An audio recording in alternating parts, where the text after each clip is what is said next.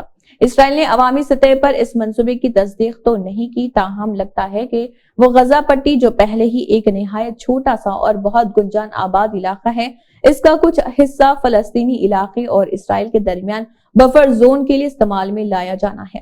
اسرائیل کے اتحادی کئی ممالک اسرائیل کو متعدد مرتبہ خبردار کر چکے ہیں کہ وہ غزہ پٹی کے علاقے پر قبضے سے باز رہے۔